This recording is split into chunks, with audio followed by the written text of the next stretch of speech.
ಇವತ್ತು ಬಹಳ ಒಂದು ಸಂತೋಷದ ಸಂಗತಿ. ನಾನು ಕಳೆದ ಅಸೆಂಬ್ಲಿ ಚುನಾವಣೆಯಲ್ಲಿ ಭಾರತೀಯ ಜನತಾ ಪಾರ್ಟಿಯನ್ನ ರಾಜೀನಾಮೆ ಕೊಟ್ಟು ಕಾಂಗ್ರೆಸ್ ಪಾರ್ಟಿ ಜಾಯಿನ್ ಆದಂತಹ ಸಂದರ್ಭದಲ್ಲಿ ಅಲ್ಲಿಂದ ಇಲ್ಲಿವರೆಗೆ ಕಳೆದ 8-9 ತಿಂಗಳಿಂದ ಕರ್ನಾಟಕದ ರಾಜ್ಯದ ಭಾರತೀಯ ಜನತಾ ಪಾರ್ಟಿ ಕಾರ್ಯಕರ್ತರಿರ್ಬೋದು, ರಾಜ್ಯದಲ್ಲಿರುವಂತಹ ಶಾಸಕರು, ಮಾಜಿ ಶಾಸಕರು ಮತ್ತು ಇನ್ನಿತರ ಮುಖಂಡರು ಮತ್ತು ನಮ್ಮ ರಾಜ್ಯದ ನಾಯಕರುಗಳು ಎಲ್ಲರ ಒಂದು ಅಪೇಕ್ಷೆ ಇತ್ತು, ಭಾರತೀಯ ಜನತಾ ಪಾರ್ಟಿಗೆ ನೀವು ಮರಳಿ ಬರಬೇಕು ಅನ್ನುವಂಥದ್ದು.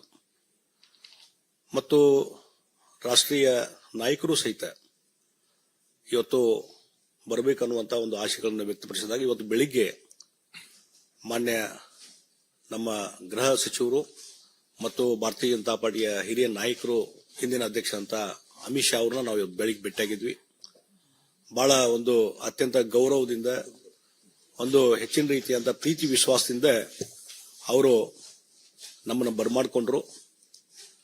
ಮತ್ತು ಅದೇ ರೀತಿ ಈಗ ನಮ್ಮ ರಾಷ್ಟ್ರೀಯ ಅಧ್ಯಕ್ಷ ಅಂತ ನಡ್ಡಾಜಿ ಅವರನ್ನು ಈಗ ಭೇಟಿ ಆಗ್ತೇವೆ.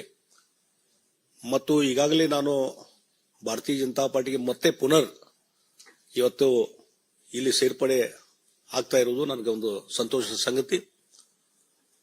ಮತ್ತು ಬಹಳ ಮುಖ್ಯವಾಗಿ ನಾನೇನು ವಿಧಾನ ಪರಿಷತ್ತಿನ ಸದಸ್ಯನಾಗಿ ಕೆಲಸ ಮಾಡ್ತಾ ಇದ್ದೇನೆ, ಅದು ಕಾಂಗ್ರೆಸ್ ಪಕ್ಷದ ವಿಧಾನ ಪರಿಷತ್ತಿನ ಸದಸ್ಯನಾಗಿ ಕೆಲಸ ಮಾಡ್ತಾ ಇದ್ದೇನೆ.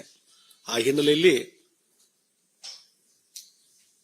ಕರ್ನಾಟಕದ ವಿಧಾನ ಪರಿಷತ್ತಿನ ಸಭಾಪತಿಗಳಂತ ಮಾನ್ಯ ಬಸವರಾಜ ಹೊರಟ್ಟಿ ಅವರಿಗೂ ನಾನು ಫೋನ್ನಲ್ಲಿ ಮಾತಾಡಿದ್ದೇನೆ.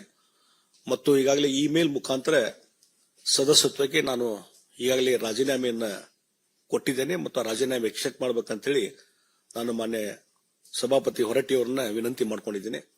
ಅದೇ ರೀತಿ ಕರ್ನಾಟಕದ ರಾಷ್ಟ್ರೀಯ ಕಾಂಗ್ರೆಸ್ ಪಾರ್ಟಿಯ ಅಧ್ಯಕ್ಷರಂತ ಡಿ ಕೆ ಶಿವಕುಮಾರ್ ಅವರಿಗೂ ಸಹಿತ ಕಾಂಗ್ರೆಸ್ ಪಕ್ಷದ ಪ್ರಾಥಮಿಕ ಸದಸ್ಯತ್ವಕ್ಕೆ ರಾಜೀನಾಮೆ ಕೊಟ್ಟಿದ್ದನ್ನು ಇಮೇಲ್ ಮೇಲೆ ಅವ್ರಿಗೆ ಕಳಿಸಿದ್ದೇನೆ ಮತ್ತು ಅಲ್ಲಿ ಸ್ವತಃ ಕಳಿಸುವಂತ ವ್ಯವಸ್ಥೆ ನಾನು ಮಾಡ್ತಾ ಇದ್ದೇನೆ.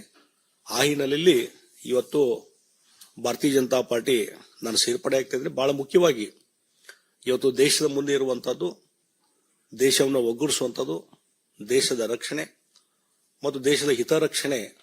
ಈ ಹಿನ್ನೆಲೆಯಲ್ಲಿ ಕಳೆದ 10 ವರ್ಷದಿಂದ ನಮ್ಮ ದೇಶದ ಪ್ರಧಾನಮಂತ್ರಿ ನರೇಂದ್ರ ಮೋದಿಜಿಯವರು ಏನು ಭಾರತದ ಒಂದು ಪ್ರಗತಿಗೆ, ಇಡೀ ಜಗತ್ತಿನಲ್ಲಿ ಭಾರತದ ಒಂದು ಶಕ್ತಿ ವೃದ್ಧಿಸಲಿಕ್ಕೆ ಏನು ಕೆಲಸ ಮಾಡಿದ್ದಾರೆ, ಅವರು ಮತ್ತೊಮ್ಮೆ ಪ್ರಧಾನಮಂತ್ರಿಗಳಾಗಬೇಕು, ಮತ್ತೊಮ್ಮೆ ಅವರ ನಾಯಕತ್ವದಲ್ಲಿ ದೇಶದಲ್ಲಿ ಒಂದು ಹೆಚ್ಚಿನ ಶಕ್ತಿ ಬರಬೇಕು ಅನ್ನುವಂತ ಹಿನ್ನೆಲೆ ಇಟ್ಟುಕೊಂಡು ಮತ್ತು ಭಾರತೀಯ ಜನತಾ ಪಾರ್ಟಿ ಇನ್ನೂ ಹೆಚ್ಚು ಶಕ್ತಿಯುತವಾಗಿ ಬೆಳಿಬೇಕು ಅನ್ನುವಂತ ವಿಷಯ ಇಟ್ಟುಕೊಂಡು ಇವತ್ತು ಭಾರತೀಯ ಜನತಾ ಪಾರ್ಟಿಗೆ ನಾನು ಮರು ಸೇರ್ಪಡೆ ಆಗ್ತಾ ಇದ್ದೇನೆ. ಹೀಗಾಗಿ ಇದರಿಂದ ಬಹಳ ಒಂದು ದೊಡ್ಡದಂತಹ ಸಂಖ್ಯೆಯಲ್ಲಿ ಇವತ್ತು ಕಾರ್ಯಕರ್ತರ ಒಂದು ಏನು ಪಡೆ ಇದೆ, ಅವರೆಲ್ಲರ ಒಂದು ಇಚ್ಛೆ, ಆ ಹಿನ್ನೆಲೆಯಲ್ಲಿ ಇವತ್ತು ಸೇರ್ಪಡೆ ಆಗುವಂತ ಕೆಲಸವನ್ನು ನಾನು ಮಾಡ್ತಾ ಇದ್ದೇನೆ ಮತ್ತು ಪಕ್ಷಕ್ಕೆ ನಿಷ್ಠವಾಗಿ ಕೆಲಸವನ್ನು ಮುಂದುವರಿಸ್ತೀನಿ ಅನ್ನುವಂತ ಮಾತನ್ನ ಈ ಸಂದರ್ಭದಲ್ಲಿ ನಾನು ಹೇಳಬಯಸ್ತಾ ಇದ್ದೇನೆ.